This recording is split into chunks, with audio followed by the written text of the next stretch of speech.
you very much. It is clear that we have to continue with the agenda. If you have any individual questions, you can ask the guys. They are in the back rows and they will wait for your answers and questions. And thank you also because you have attended other things. We must sort and so on. Sort, yes.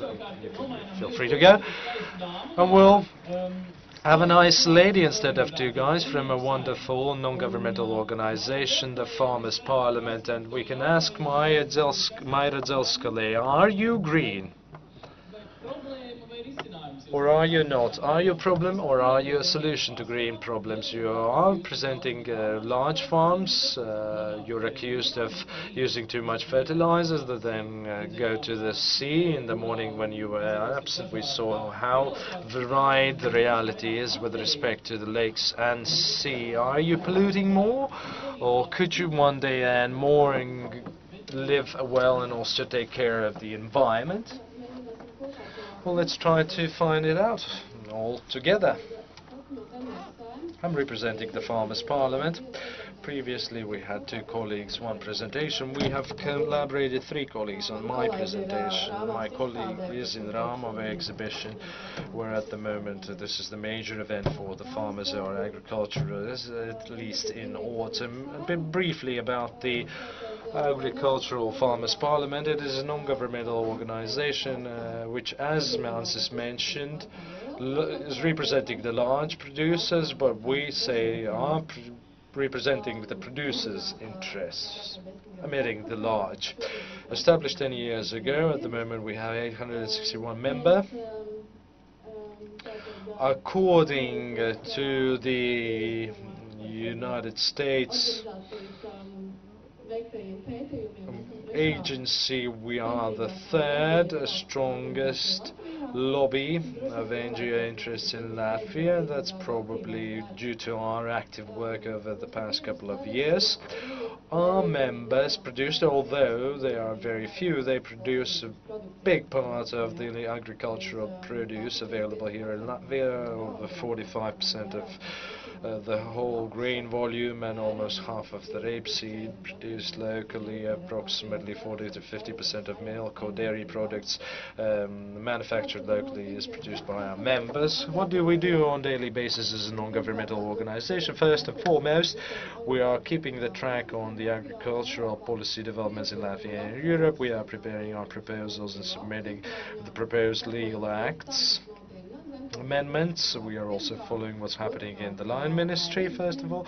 We're following also what's happening in the Ministry of Environment. We're also following what's happening in the Ministry of Finance, Economy, Regional and Transport Ministry in the order of their importance. We are meeting with the public officials, working with the mass media. We're also cooperating with other NGOs in Latvia and Europe. In Europe, we are also a member of the European Umbrella Organization for the Farmers, and we became the members of this European organization a bit before the Latvia's accession to the European Union.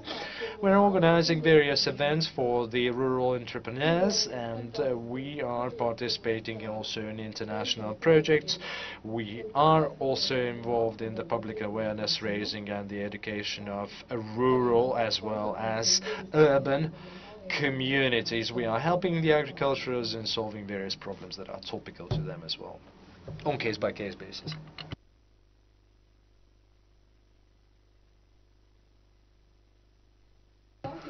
Some facts and figures related to the Latvian agricultural sector. So we are sort of going away from the waste management and sort of going away from Riga to whole Latvia and different sector. According to statistics, we have around 70,000 farms altogether.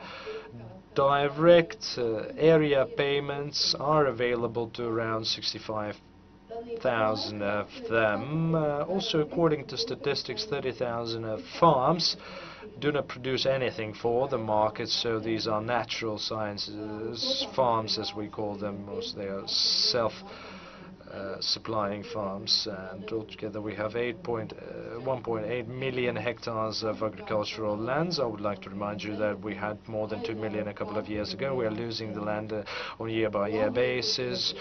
We are losing a lot of land as a result of forestation, which is good. The worst case is that these lands are abandoned and turned to swamps or bogs or low-quality forests. Out of our members, these farms represent 420,000 of hectares. The average size of farm 21.7 hectare. In Europe, the average size of farm is something like 12 hectares. So we have, larger areas for the farms for our members. The average size of a farm is 492 hectares, so yes, we could be considered large farms. Our members are employing around 3,800 people in their farms, plus additional seasonal workers during summer.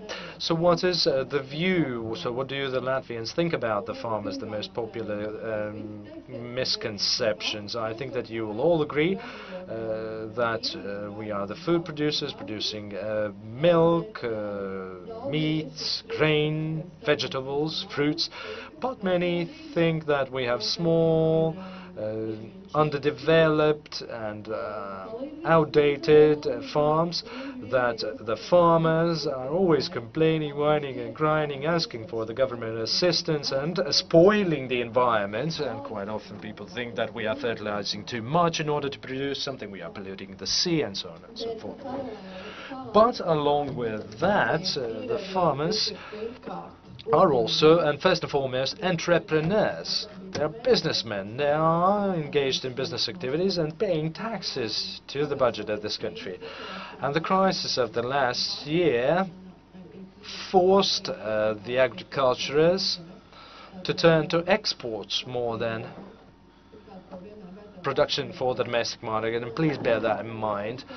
And the farmers are also very active participants of the social and economic life in rural areas. In many places, the agricultural business is the only business still alive in the rural area, and thanks to these people,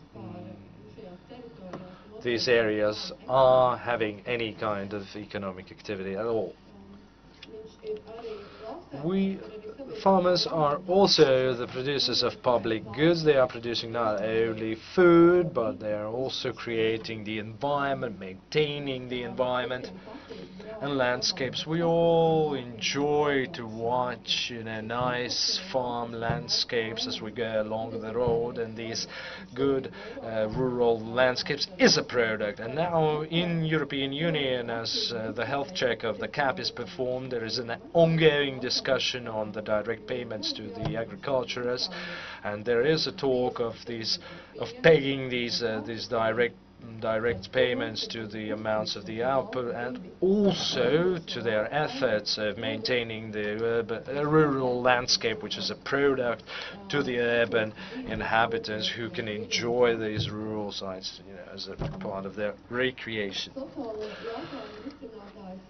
So we are also the producers of social goods. We are solving various social issues. We are providing the employment, taking care of poorer families, educating. We are also promoting the regional development. We are retaining the people in rural areas. We are promoting the activity centers, and farmers are also very active in promoting the culture. We love to sing, dance, we get engaged in theatrical activities, and we also quite often, the richer farms support financially the amateur theaters and so on and so forth. And we also support the municipalities building of roads, schools, and various care homes. So during the winter times, the farmers help with their tractors to clean the snow off the roads. Farmers and their relationship with the environment. Let me here emphasize one thing. The main sort of instrument that the farmer works with is land. And the main asset is land, and I would like to go against the assumption that the farmers are only polluting the environment and have no interest in what happens to the environment. Our main asset, apart from land and water, is nothing else, and we couldn't grow without the land and water or anything else. So the farmers are very, very much interested in keeping the land as asset, having productive, fertile lands, and having clean waters, because polluted waters, polluted land would make them go out of the business. And agriculture is a long-term business activity, and usually it is related to the consistent